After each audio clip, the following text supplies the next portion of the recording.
የሴት አርበኛዋ ሸዋረገድ ገርሌ ትውልድ፣ እድገት፣ የትዳር ሕይወትና የአርበኝነት ተግባር።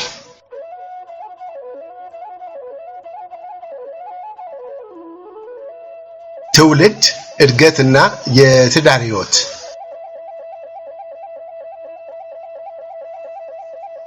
የሴት አርበኛዋ ሸዋረገድ ገርሌ ከአዲስ አበባ በስተሰሜን 130 ኪሎ ሜትር ርቀት ላይ በምትገኘው በታሪካዊቷ ደብረ ብርሃን ከተማ በ1878 ዓ.ም ተወለዱ።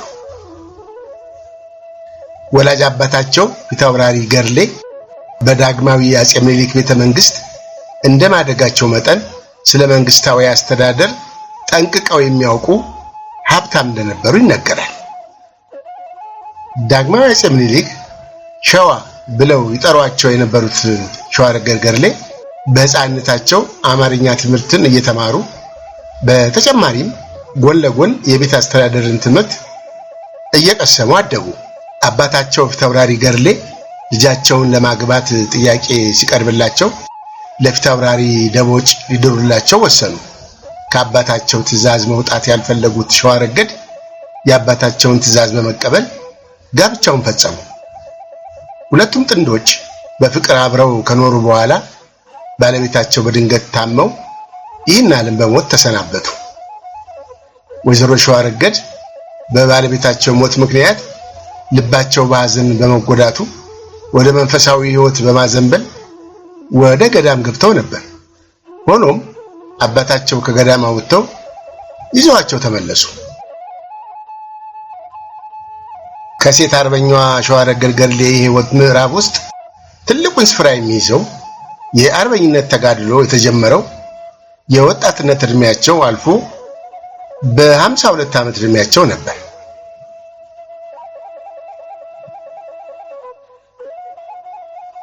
የሸዋረገድ ግልጽ የአደባባይ ተቃውሞ።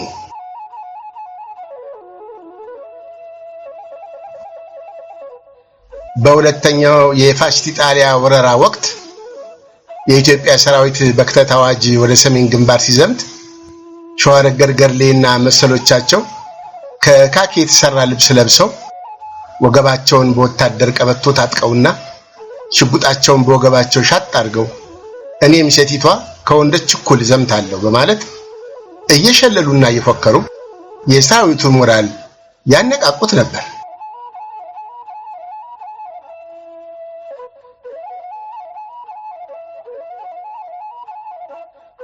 በክብር ከፍ ብሎ ሲውለበለብ የነበረው የሀገራቸው ሰንደቅ ዓላማ ልክ ቆሻሻ እንደነካው እንደ ተራ እራፊ ጨርቅ ተቆጥሮ በፋሽስት ኢጣሊያ ወታደሮች እግር ሲረገጥ የተመለከቱት ሸዋረገድ ድርጊቱ እጅግ ያሳዘናቸውና ቁጭት ውስጥ ያስገባቸው ተግባር ነበር።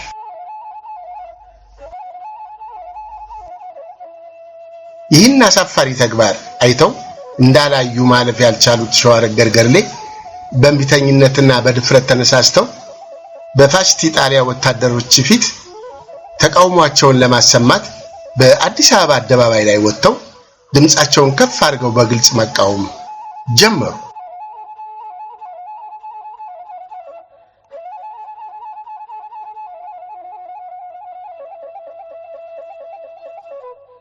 በወቅቱ የፋሽስት ጥቁር ሸሚዝ ለባሽ ወታደሮች በተሰማሩበት በአዲስ አበባ ከተማ ይቅርና በቤቱ ውስጥ እንኳን የኢትዮጵያ ሰንደቅ ዓላማ ወይም የአርበኞችን ፎቶግራፍ ደብቆ የተገኘ ሰው ከባድ ቅጣት እንደሚደርስበት ይታወቅ ስለነበረ ሸዋረገድ ገርሌ ያሳዩት የአደባባይ ግልጽ ተቃውሞ የፋሽስት ወታደሮችን ያስቆጣ ተግባር ነበር። ፋሽስቶች የሸዋረገድ ገርሌን ተግባር ሲመለከቱ ዝም ብለው አላለፏቸውም። ወዲያውኑ ለፈጸሙት ጥፋት በቁጥጥር ስር እንዲውሉ ካደረጓቸው በኋላ በጨካኝ የፋሽስት ሹማምንቶች ፊት አቀረቧቸው። ሸዋረገድም የፋሽስት ሹማምንቶች ፊት ከቀረቡ በኋላ የኢትዮጵያ ሰንደቅ ዓላማ ያላትን ክብርና ሞገስ ያለምንም ፍርሃት ለፋሽስት ሹማምንቶች ማብራራት ጀመሩ።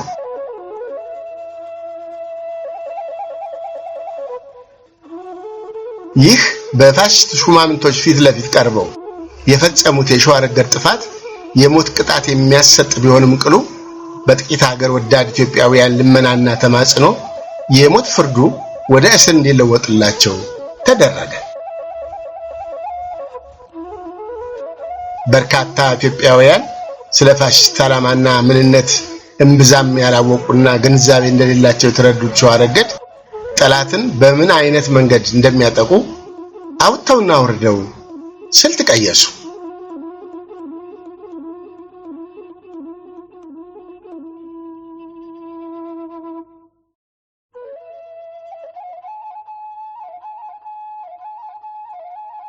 የጀልዱ የጠላት ምሽግ መሰበር፣ የአዲስ ዓለም ምሽግ ሰበራ ዕቅድና የአዲስ ዓለም ምሽግ ኦፐሬሽን።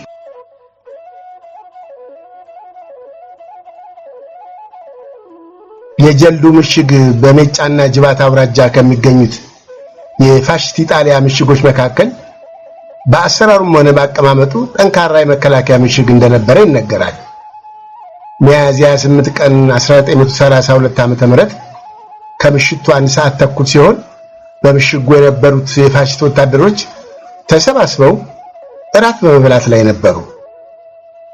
ጀግኒት ሸዋረገድ ገርሌ የጦር መሐንዲስ ከሆኑት ከባላምባራስ ዘውዴ ጥላሁን በኋላ ደጃዝማች፣ ከአቶ ሰለሞን ውሸት፣ ከአቶ ጌራ መድኃኒት፣ ከአቶ ኃይል ወልደ ጊዮርጊስ፣ ከአቶ ስነው ውሸት፣ ከሻምበል ሹምዬ ደበሳይና ከመቶ አለቃ ተስፋዬ ግዛው እና በድምሩ 14 ከሚደርሱ ከሌሎች ጀግኖች ጋር በመሆን በተጠቀሰው ቀንና ሰዓት በምሽጉ ላይ ድንገተኛ ጥቃት ሲያደርሱ ጠላት ራሱን ለመከላከል ባለመቻሉ በምሽጉ ውስጥ የነበሩትን የፋሽስት ወታደሮች በሙሉ ገለው 400 ባንዳዎችን ማርከዋል።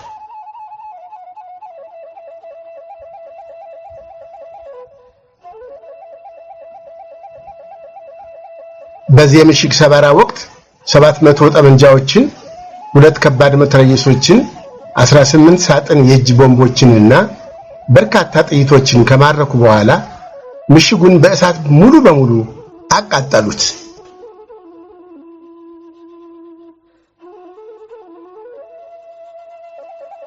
አርበኞቹ ሚያዝያ 11 ቀን 1932 ዓ.ም በተቃጠለው ምሽግ አጠገብ ሆነው የማረኩትን የጦር መሳሪያ ለባል አገሩ ሕዝብ ካከፋፈሉ በኋላ አቅራቢያቸው ወዳለው ጥቅጥቅ ወዳለው ጫካ ውስጥ በፍጥነት ሄደው ተደበቁ።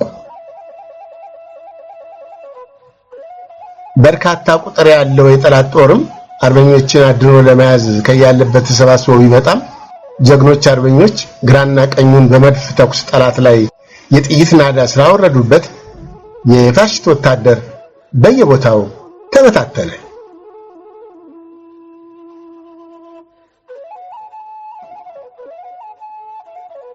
የጀልዱ ምሽግ ከወደመም በኋላ የክረምት ወራት እስኪያልፍ ድረስ አርበኞቹ ሜጫ ጋጂ ወብዶ ከሚባሉ ጫካዎች ውስጥ ተደብቀው የቆዩ ሲሆን እነዚህም ሀገሮች የነልጅ ጃገማ ኬሎ ሀገር በመሆናቸው በስንቅ በኩል ችግር ሳያጋጥማቸው ቆዩ።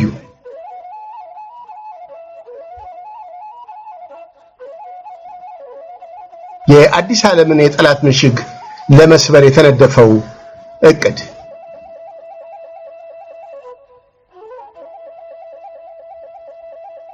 ልጅ ጃገማ ኬሎ በአርበኝነት ዘመኑ ከፈጸማቸው አኩሪ ገድሎች መካከል የፋሽስት ጦር ይመካበት የነበረውን የአዲስ ዓለም ምሽግ ሰበራ ፈጽሞ የሚዘነጋ አይደለም።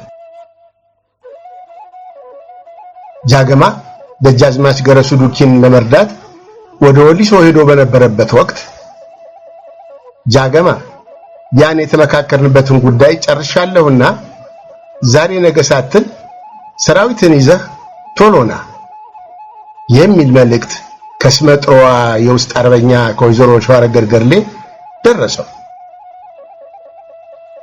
በሌላም በኩል የአዲስ ዓለምን ምሽግ ለመስበር ባላምባራስ ዘውዴ ጥላሁንም እቅድ ስለነበራቸው በሚኖሩበት ሀገር ያሉትን ታላላቅ ሰዎች አማክረው ፈቃደኛ ሆነው መገኘታቸውን ካረጋገጡ በኋላ ወደ ሸዋረገድ ገርሌ ዘንድ ሰዎችን ልከው በንግግራችን መሰረት ወደ አዲስ ዓለም ምሽግ ለመግባት ተዘጋጅተን መምጣታችን ስለሆነ እርስዎ የአዲስ ዓለም ከተማን ለቀው ወደ አዲስ አበባ እንዲሄዱ አሳስባለሁ የሚል መልእክት ላኩባቸው።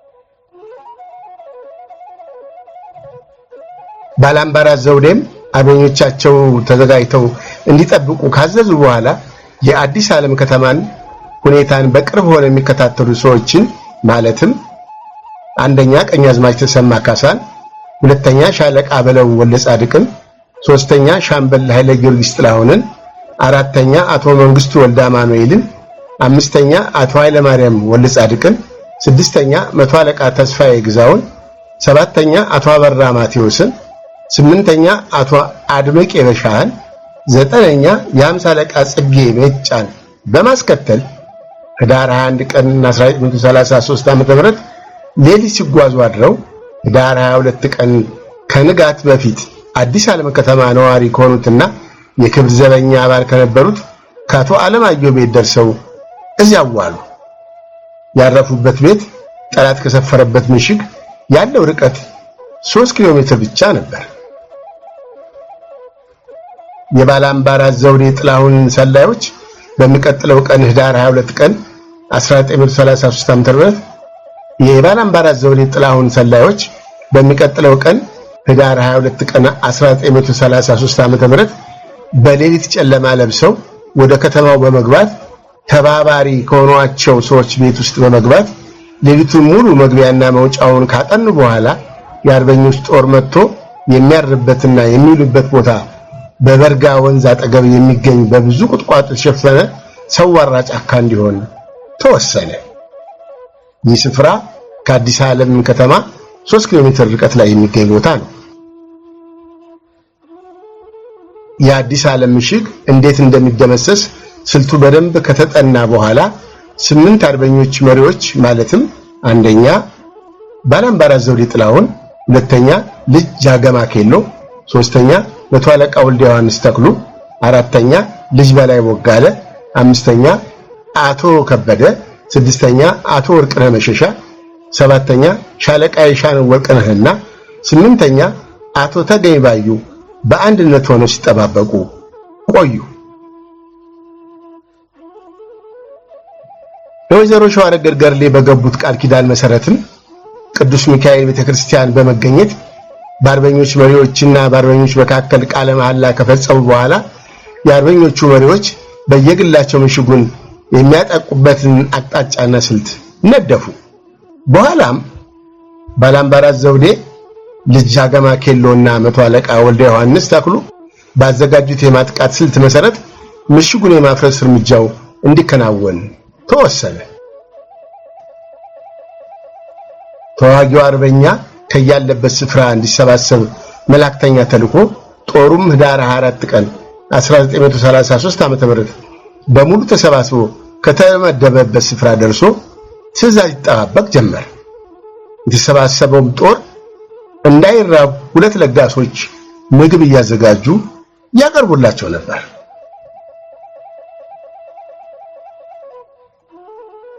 በዚህ መሰረት የሚያጠቁበት ሰዓት ሲደርስ አቶ መንግስቱ ወልደ አማኑኤልና አቶ ስዩም ወልደ አማኑኤል 15 ባለጠመንጃዎችን በመያዝ በሁለት አቅጣጫ በኩል ቀድመው በመሄድ ወደ ምሽጉ ተጠግተው አደጋ እንዲጥሉ ወታደራዊ ግዳጅ ተሰጣቸው።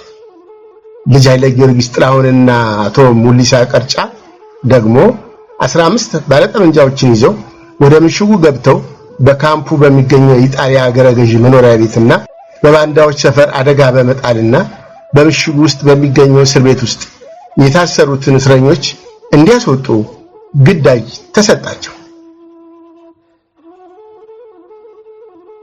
ባላምባራስ ዘውዴ ልጅ ጃገማ ኬሎና መቶ አለቃ ወልደ ዮሐንስ ተክሉ ባዘጋጁት የማጥቃት ስልት መሰረት ምሽጉን የማፍረስ እርምጃ እንዲወሰድ ተወሰነ።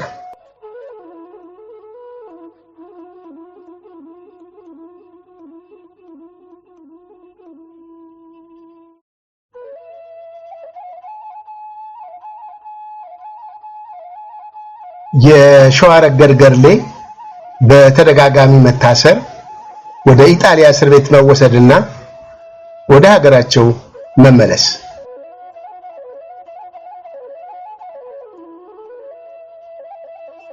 እንቢተኛዋን ሸዋረገድ ገርሌን ጸባይ የተረዱት ጣሊያኖች ቁጥራቸው 400 ከሚደርሱ ከሌሎች የኢትዮጵያ ምሁራንና መኳንንቶች ጋር ወደ ኢጣሊያ ሀገር በመውሰድ በአሲናራ ደሴት በሚገኘው እስር ቤት ውስጥ እንዲታሰሩ አደረጓቸው። በዚያ አስከፊ በሆነ እስር ቤት ውስጥ በርካታ ንጹሃን ኢትዮጵያውያን በሕክምና ጦትና በእስር ቤት በሚደርስባቸው ስቃይ የተነሳ ሕይወታቸው እያለፈ እዚያው የተቀበሩ ኢትዮጵያውያን ይገኙበታል። በአሲናራ ደሴት ከታሰሩት ቁጥራቸው ከ30 በላይ ከሚሆኑ ኢትዮጵያውያን ሴቶች መካከል የከንቲባ ገብሩ ደስታ ልጆች ወይዘሮ ስንዱ ገብሩና ወይዘሮ ደስታ ገብሩ ወይም እማሆይ ጽጌ ማርያም ገብሩ ይገኙበታል። በነገራችን ላይ የታዋቂው ዲፕሎማት የመጀመሪያው የህዝብ ተወካዮች ምክር ቤት ምክትል ፕሬዝዳንትና የመጀመሪያው የጎንደር ከተማ አስተዳዳሪ የነበሩት የክቡር ከንቲባ ገብሩ ልጅ የሆኑት ወይዘሮ ስንዱ ገብሩ የመጀመሪያዋ ሴት የፓርላማ ተመራጭና ጸሐፊ ተውኔት ሲሆኑ በተጨማሪም ላበረከቷቸው አስተዋጽኦዎች የወርቅ ሜዳሊያ፣ የንግስት ሳባ የወርቅ ኒሻን፣ የቀይ መስቀል የወርቅ ሜዳሊያና ከአዲስ አበባ ዩኒቨርሲቲ የክብር ዶክትሬት ዲግሪ ያገኙ ታላቅ ሴት ነበሩ።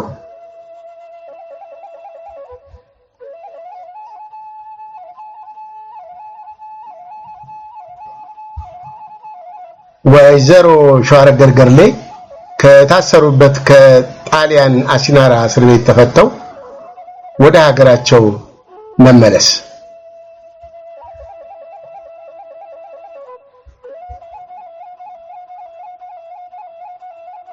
ሸዋረገድ ገርሌ እድለኛ ሆነው ከታሰሩበት እስር ቤት ለአንድ ዓመት ከ3 ወር ያህል ታስረው ወደ ሀገራቸው መመለስ ችለዋል። ሸዋረገድ ወደ ሀገራቸው እንድትመለሱም የአባታቸውን ንብረት በመሸጥ የጦር መሳሪያ እየገዙ በድብቅ አርበኛውን ማስታጠቅ ከመጀመራቸውም ባሻገር ቀደም ሲል የጠላትን ዕቅድ እየሰለሉ ለወገን ጦር በሚስጥር መልእክት የማቀበሉን ተግባር ቀጠሉበት። የንጉሠ ነገሥቱን ወደ ሀገር መመለስ ወሬ የሰሙ አርበኞችም በየስፍራው ያለውን ጠላት በሽምቅ ውጊያ መግቢያ መውጫ ማሳጣቱን አፋፈመው ቀጠሉበት።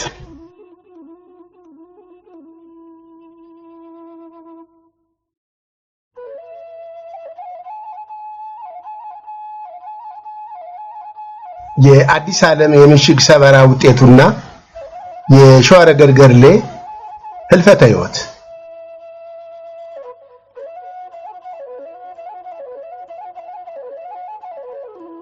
ልጅ አገማ ኬሎ ምሽጉ ውስጥ ከራሱ ጦር ጋር በመግባት ቦምብና ሌሎች መሳሪያዎችን ይዘው የነበሩ የፋሽስት ጦር ባለስልጣናትን ገድሎ 3000 ጠመንጃዎችን ማርኮና ዘርፎ እስረኞችን ለማስፈታት የራሱን ድርሻ በብቃት ተወጥቷል።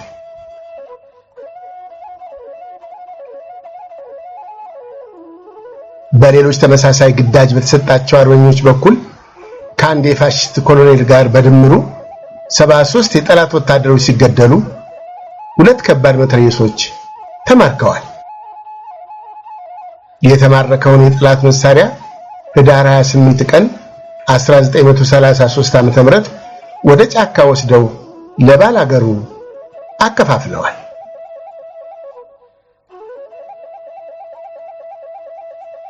ባላምባራት ዘውዴ ጥላሁን እና ሌሎች አርበኞች መሪዎች የአዲስ ዓለምን ምሽግ ከሰበሩ በኋላ የፋሽስት ጣሊያንን ሰንደቅ ዓላማ አውርደው በመተኩ የኢትዮጵያን ሰንደቅ ዓላማ ሰቅለው በክብር አውለብልበዋል።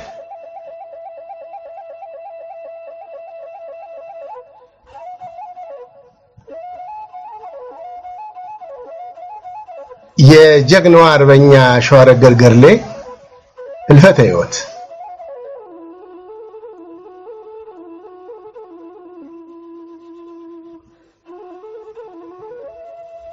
ህዳር 3 ቀን 1942 ዓ.ም ለህትመት የበቃው አዲስ ዘመን ጋዜጣ ላይ አገር ወዳዷ የሴት አርበኛ ሸዋረገድ ገርሌ እስከ ወዲያኛው ማሸለባቸውን የሚገልጽ ንባብ ይዞ ወጣ።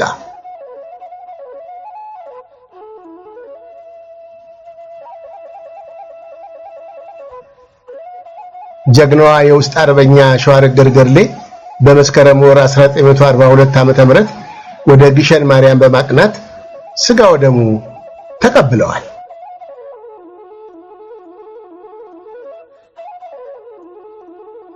ከዛም ጥቅምት 7 ቀን 1942 ዓ.ም ቅዱስ ላሊበላን ጎብኝተው ጸሎተ ምህላ ከተደረገላቸው በኋላ በጠና ታመው ስለነበረ የሐኪም እርዳታ እንዲደረግላቸው ጉዞ ወደ አዲስ አበባ ቢጀምሩም በህይወት ሊተርፉ ባለመቻላቸው ማክሰኞ ቀን ጥቅምት 22 1942 ዓ.ም በተወለዱ በ64 ዓመታቸው ከዚህ ዓለም በሞት ተለይተዋል።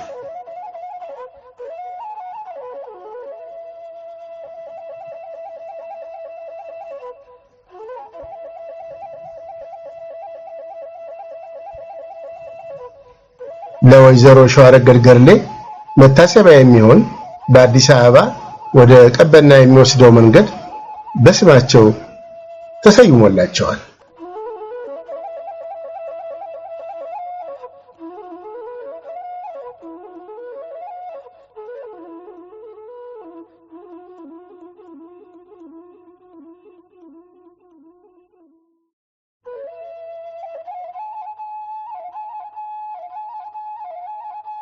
የሴት አርበኛዋ ሸዋረገድ ገድሌ ትውልድ፣ እድገት፣ የትዳር ሕይወትና የአርበኝነት ተግባር።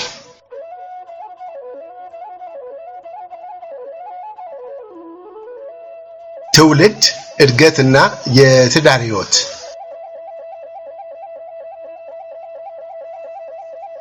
የሴት አርበኛዋ ሸዋረገድ ገድሌ ከአዲስ አበባ በስተሰሜን 130 ኪሎ ሜትር ርቀት ላይ በምትገኘው በታሪካዊቷ ደብረ ብርሃን ከተማ በ1878 ዓ.ም ተወለዱ። ወላጅ አባታቸው ፊታውራሪ ገድሌ በዳግማዊ አጼ ምኒልክ ቤተ መንግስት እንደማደጋቸው መጠን ስለ መንግስታዊ አስተዳደር ጠንቅቀው የሚያውቁ ሀብታም እንደነበሩ ይነገራል። ዳግማዊ አጼ ምኒልክ ሸዋ ብለው ይጠሯቸው የነበሩት ሸዋረገድ ገድሌ በሕፃንነታቸው አማርኛ ትምህርትን እየተማሩ በተጨማሪም ጎን ለጎን የቤት አስተዳደርን ትምህርት እየቀሰሙ አደጉ። አባታቸው ፊታውራሪ ገድሌ ልጃቸውን ለማግባት ጥያቄ ሲቀርብላቸው ለፊታውራሪ ደቦጭ ሊድሩላቸው ወሰኑ። ከአባታቸው ትዕዛዝ መውጣት ያልፈለጉት ሸዋረገድ የአባታቸውን ትዕዛዝ በመቀበል ጋብቻውን ፈጸሙ። ሁለቱም ጥንዶች በፍቅር አብረው ከኖሩ በኋላ ባለቤታቸው በድንገት ታመው ይህን ዓለም በሞት ተሰናበቱ። ወይዘሮ ሸዋረገድ በባለቤታቸው ሞት ምክንያት ልባቸው በሐዘን በመጎዳቱ ወደ መንፈሳዊ ሕይወት በማዘንበል ወደ ገዳም ገብተው ነበር። ሆኖም አባታቸው ከገዳም ወጥተው ይዘዋቸው ተመለሱ። ከሴት አርበኛዋ ሸዋረገድ ገድሌ የሕይወት ምዕራፍ ውስጥ ትልቁን ስፍራ የሚይዘው የአርበኝነት ተጋድሎ የተጀመረው የወጣትነት እድሜያቸው አልፎ በ52 ዓመት እድሜያቸው ነበር።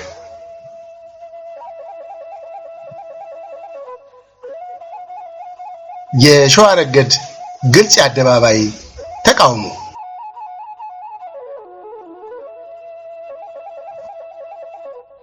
በሁለተኛው የፋሽስት ኢጣሊያ ወረራ ወቅት የኢትዮጵያ ሰራዊት በክተት አዋጅ ወደ ሰሜን ግንባር ሲዘምት ሸዋረገድ ገድሌና መሰሎቻቸው ከካኪ የተሰራ ልብስ ለብሰው ወገባቸውን በወታደር ቀበቶ ታጥቀውና ሽጉጣቸውን በወገባቸው ሻጥ አድርገው እኔም ሴቲቷ ከወንዶች እኩል ዘምታለሁ በማለት እየሸለሉና እየፎከሩ የሰራዊቱ ሞራል ያነቃቁት ነበር።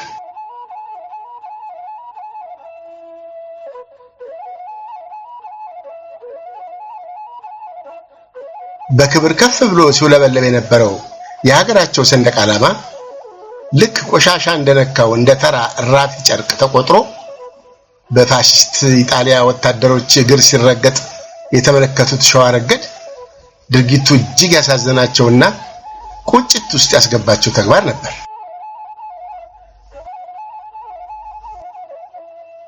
ይህን አሳፋሪ ተግባር አይተው እንዳላዩ ማለፍ ያልቻሉት ሸዋረገድ ገርሌ በእንቢተኝነትና በድፍረት ተነሳስተው በፋሽስት ኢጣሊያ ወታደሮች ፊት ተቃውሟቸውን ለማሰማት በአዲስ አበባ አደባባይ ላይ ወጥተው ድምጻቸውን ከፍ አድርገው በግልጽ መቃወም ጀመሩ።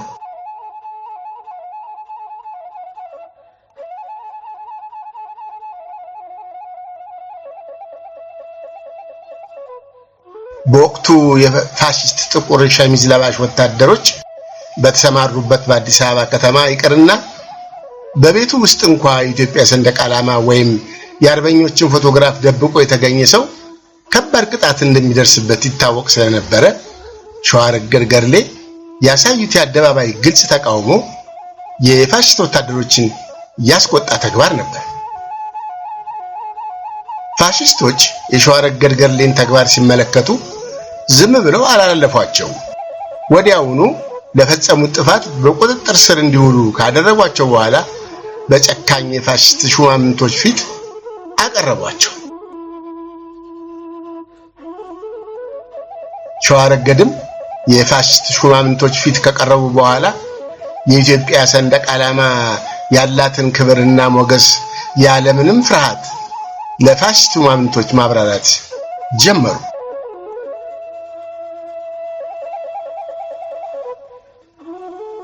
ይህ በፋሽስት ሹማምንቶች ፊት ለፊት ቀርበው የፈጸሙት የሸዋረገድ ጥፋት የሞት ቅጣት የሚያሰጥ ቢሆንም ቅሉ በጥቂት ሀገር ወዳድ ኢትዮጵያውያን ልመናና ተማጽኖ የሞት ፍርዱ ወደ እስር እንዲለወጥላቸው ተደረገ። በርካታ ኢትዮጵያውያን ስለ ፋሽስት ዓላማና ምንነት እምብዛም ያላወቁና ግንዛቤ እንደሌላቸው የተረዱት ሸዋረገድ ጠላትን በምን አይነት መንገድ እንደሚያጠቁ አውጥተውና ወርደው ስልት ቀየሱ።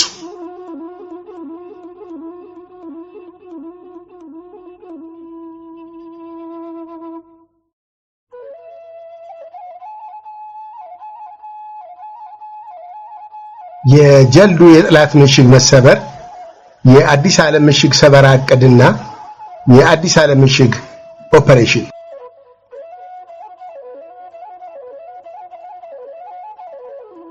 የጀልዱ ምሽግ በሜጫና ጅባት አውራጃ ከሚገኙት የፋሽስት ኢጣሊያ ምሽጎች መካከል በአሰራሩም ሆነ በአቀማመጡ ጠንካራ የመከላከያ ምሽግ እንደነበረ ይነገራል። ሚያዝያ 8 ቀን 1932 ዓ.ም ከምሽቱ 1 ሰዓት ተኩል ሲሆን በምሽጉ የነበሩት የፋሽስት ወታደሮች ተሰባስበው እራት በመብላት ላይ ነበሩ። ጀግኒት ሸዋረገድ ገርሌ የጦር መሐንዲስ ከሆኑት ከባላምባራስ ዘውዴ ጥላሁን በኋላ ደጃዝማች፣ ከአቶ ሰለሞን ውሸት፣ ከአቶ ጌራ መድኃኒት፣ ከአቶ ኃይል ወልደ ጊዮርጊስ፣ ከአቶ ስነው ውሸት፣ ከሻምበል ሹምዬ ደበሳይና ከመቶ አለቃ ተስፋዬ ግዛው እና በድምሩ 14 ከሚደርሱ ከሌሎች ጀግኖች ጋር በመሆን በተጠቀሰው ቀንና ሰዓት በምሽጉ ላይ ድንገተኛ ጥቃት ሲያደርሱ ጠላት ራሱን ለመከላከል ባለመቻሉ በምሽጉ ውስጥ የነበሩትን የፋሽስት ወታደሮች በሙሉ ገለው 400 ባንዳዎችን ማርከዋል።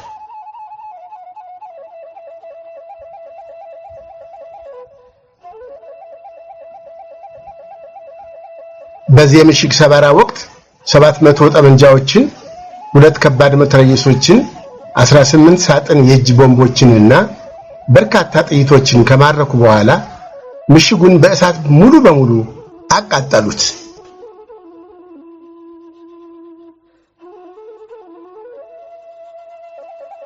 አርበኞቹ ሚያዝያ 11 ቀን 1932 ዓ.ም በተቃጠለው ምሽግ አጠገብ ሆነው የማረኩትን የጦር መሳሪያ ለባላገሩ ሕዝብ ካከፋፈሉ በኋላ አቅራቢያቸው ወዳለው ጥቅጥቅ ወዳለው ጫካ ውስጥ በፍጥነት ሄደው ተደበቁ። በርካታ ቁጥር ያለው የጠላት ጦርም አርበኞችን አድኖ ለመያዝ ከያለበት ተሰባስቦ ቢመጣም ጀግኖች አርበኞች ግራና ቀኙን በመድፍ ተኩስ ጠላት ላይ የጥይት ናዳ ስላወረዱበት የፋሽስት ወታደር በየቦታው ተበታተነ።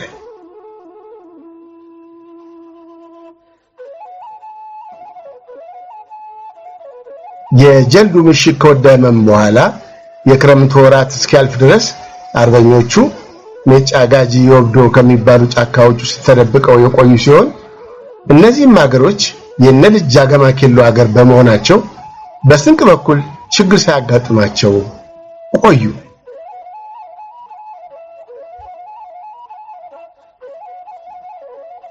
የአዲስ ዓለምን የጠላት ምሽግ ለመስበር የተነደፈው እቅድ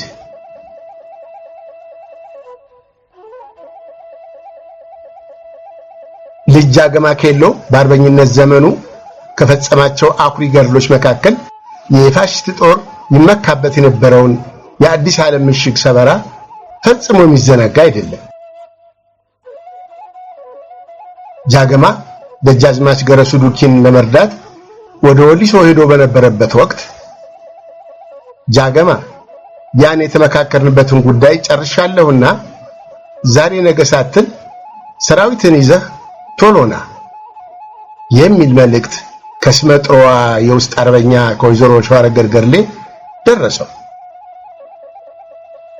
በሌላም በኩል የአዲስ ዓለምን ምሽግ ለመስበር ባላምባራስ ዘውዴ ጥላሁንም እቅድ ስለነበራቸው በሚኖሩበት ሀገር ያሉትን ታላላቅ ሰዎች አማክረው ፈቃደኛ ሆነው መገኘታቸውን ካረጋገጡ በኋላ ወደ ሸዋረገድ ገርሌ ዘንድ ሰዎችን ልከው በንግግራችን መሰረት ወደ አዲስ ዓለም ምሽግ ለመግባት ተዘጋጅተን መምጣታችን ስለሆነ እርስዎ የአዲስ ዓለም ከተማን ለቀው ወደ አዲስ አበባ እንዲሄዱ አሳስባለሁ የሚል መልእክት ላኩባቸው።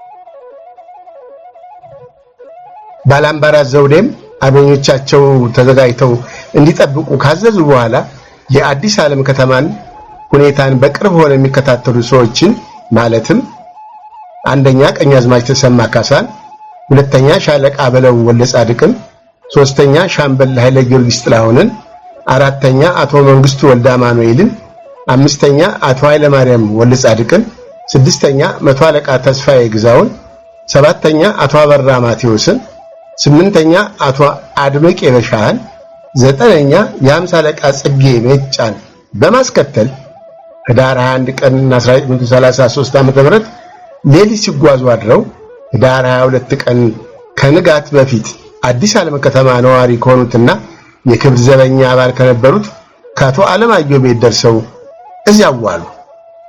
ያረፉበት ቤት ጠላት ከሰፈረበት ምሽግ ያለው ርቀት 3 ኪሎ ሜትር ብቻ ነበር። የባላምባራስ ዘውዴ ጥላሁን ሰላዮች በሚቀጥለው ቀን ህዳር 22 ቀን 1933 ዓ.ም የባላምባራስ ዘውዴ ጥላሁን ሰላዮች በሚቀጥለው ቀን ህዳር 22 ቀን 1933 ዓ.ም በሌሊት ጨለማ ለብሰው ወደ ከተማው በመግባት ተባባሪ ከሆኗቸው ሰዎች ቤት ውስጥ በመግባት ሌሊቱን ሙሉ መግቢያና መውጫውን ካጠኑ በኋላ የአርበኞች ጦር መጥቶ የሚያርበትና የሚውልበት ቦታ በበርጋ ወንዝ አጠገብ የሚገኝ በብዙ ቁጥቋጦ የተሸፈነ ሰዋራ ጫካ እንዲሆን ተወሰነ። ይህ ስፍራ ከአዲስ ዓለም ከተማ 3 ኪሎ ሜትር ርቀት ላይ የሚገኝ ቦታ ነው። የአዲስ ዓለም ምሽግ እንዴት እንደሚደመሰስ ስልቱ በደንብ ከተጠና በኋላ 8 አርበኞች መሪዎች ማለትም አንደኛ ባላምባራስ ዘውዴ ጥላሁን፣ ሁለተኛ ልጅ ጃገማ ኬሎ፣ ሶስተኛ መቶ አለቃ ወልደ ዮሐንስ ተክሉ፣ አራተኛ ልጅ በላይ ወጋለ፣ አምስተኛ አቶ ከበደ፣ ስድስተኛ አቶ ወርቅነህ መሸሻ፣ ሰባተኛ ሻለቃ የሻነው ወርቅነህና ስምንተኛ አቶ ተገኝ ባዩ በአንድነት ሆነው ሲጠባበቁ ቆዩ። በወይዘሮ ሸዋረገድ ገርሌ በገቡት ቃል ኪዳን መሰረትም ቅዱስ ሚካኤል ቤተክርስቲያን በመገኘት በአርበኞች መሪዎችና በአርበኞች መካከል ቃለ መሐላ ከፈጸሙ በኋላ የአርበኞቹ መሪዎች በየግላቸው ምሽጉን የሚያጠቁበትን አቅጣጫና ስልት ነደፉ። በኋላም ባላምባራስ ዘውዴ ልጅ ጃገማ ኬሎና መቶ አለቃ ወልደ ዮሐንስ ተክሉ ባዘጋጁት የማጥቃት ስልት መሰረት ምሽጉን የማፍረስ እርምጃው እንዲከናወን ተወሰነ።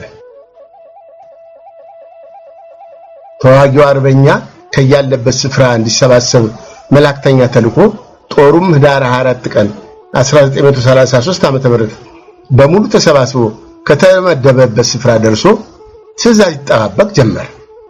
የተሰባሰበው ጦር እንዳይራብ ሁለት ለጋሶች ምግብ እያዘጋጁ ያቀርቡላቸው ነበር።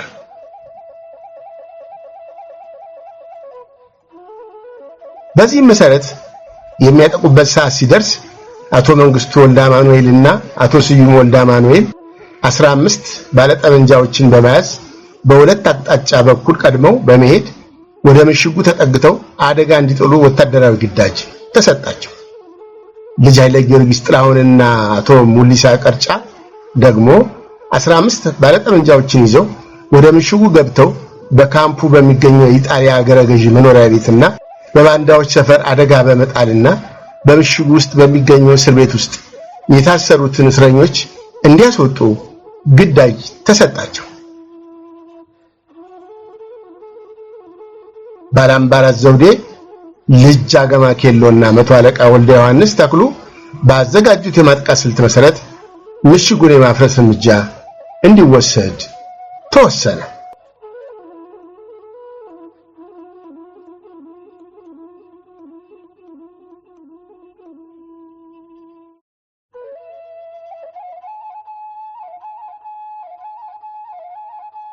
የሸዋረገድ ገርሌ በተደጋጋሚ መታሰር ወደ ኢጣሊያ እስር ቤት መወሰድና ወደ ሀገራቸው መመለስ።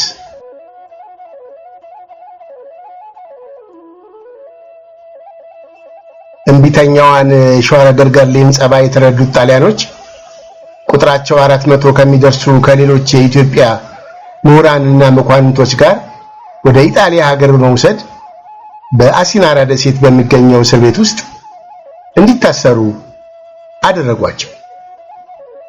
በዚህ አስከፊ በሆነ እስር ቤት ውስጥ በርካታ ንጹሃን ኢትዮጵያውያን በሕክምና ጦትና በእስር ቤት በሚደርስባቸው ስቃይ የተነሳ ሕይወታቸው እያለፈ እዚያው የተቀበሩ ኢትዮጵያውያን ይገኙበታል። በአሲናራ ደሴት ከታሰሩት ቁጥራቸው ከ30 በላይ ከሚሆኑ ኢትዮጵያውያን ሴቶች መካከል የከንቲባ ገብሩ ደስታ ልጆች ወይዘሮ ስንዱ ገብሩና ወይዘሮ ደስታ ገብሩ ወይም እማሆይ ጽጌ ማርያም ገብሩ ይገኙበታል። በነገራችን ላይ የታዋቂው ዲፕሎማት የመጀመሪያው የህዝብ ተወካዮች ምክር ቤት ምክትል ፕሬዝዳንትና የመጀመሪያው የጎንደር ከተማ አስተዳዳሪ የነበሩት የክቡር ከንቲባ ገብሩ ልጅ የሆኑት ወይዘሮ ስንዱ ገብሩ የመጀመሪያዋ ሴት የፓርላማ ተመራጭና ጸሐፊ ተውኔት ሲሆኑ በተጨማሪም ላበረከቷቸው አስተዋጽኦዎች የወርቅ ሜዳሊያ፣ የንግስት ሳባ የወርቅ ኒሻን፣ የቀይ መስቀል የወርቅ ሜዳሊያና ከአዲስ አበባ ዩኒቨርሲቲ የክብር ዶክትሬት ዲግሪ ያገኙ ታላቅ ሴት ነበሩ።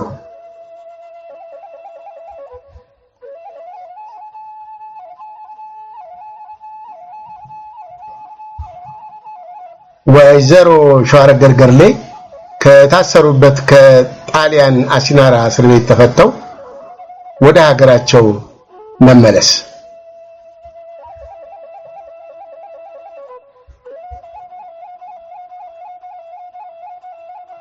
ሸዋረገድ ገርሌ እድለኛ ሆነው ከታሰሩበት እስር ቤት ለአንድ ዓመት ከ3 ወር ያህል ታስረው ወደ ሀገራቸው መመለስ ችለዋል።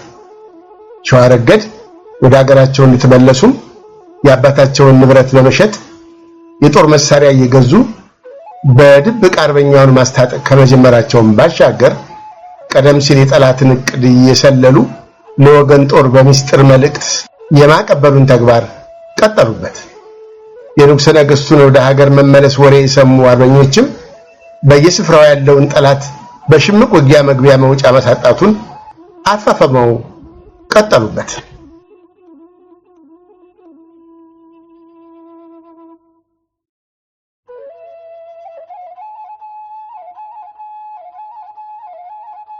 የአዲስ ዓለም የምሽግ ሰበራ ውጤቱና የሸዋረገድ ገርሌ ህልፈተ ሕይወት።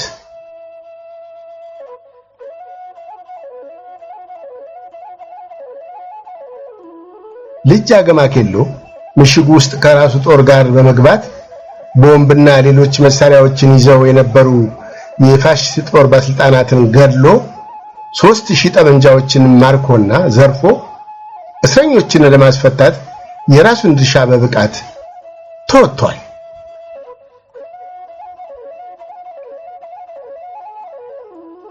በሌሎች ተመሳሳይ ግዳጅ በተሰጣቸው አርበኞች በኩል ከአንድ የፋሽስት ኮሎኔል ጋር በድምሩ 73 የጠላት ወታደሮች ሲገደሉ 2 ከባድ መትረየሶች ተማርከዋል። የተማረከውን የጠላት መሳሪያ ህዳር 28 ቀን 1933 ዓ.ም ወደ ጫካ ወስደው ለባላገሩ አከፋፍለዋል።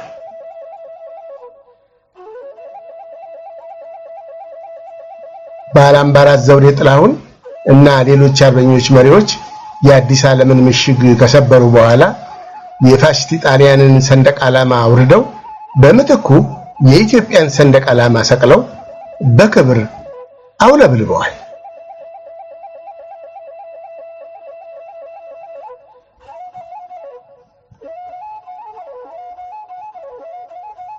የጀግናው አርበኛ ሸዋረገድ ገርሌ ህልፈተ ሕይወት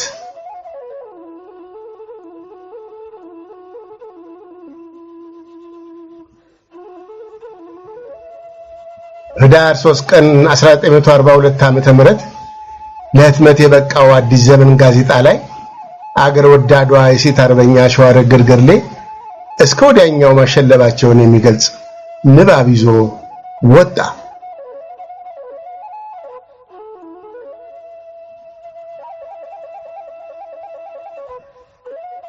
ጀግናዋ የውስጥ አርበኛ ሸዋረገድ ገርሌ በመስከረም ወር 1942 ዓ.ም ወደ ግሸን ማርያም በማቅናት ስጋ ወደሙ ተቀብለዋል።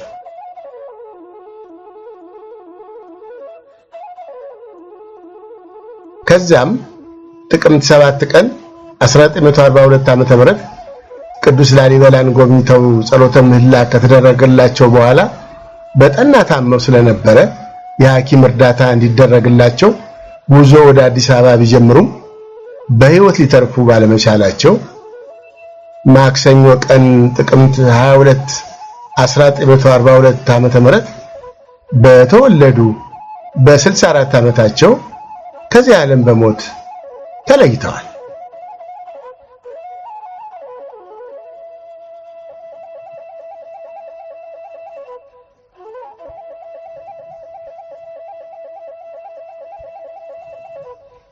ለወይዘሮ ሸዋረገድ ገርሌ መታሰቢያ የሚሆን በአዲስ አበባ ወደ ቀበና የሚወስደው መንገድ በስማቸው ተሰይሞላቸዋል።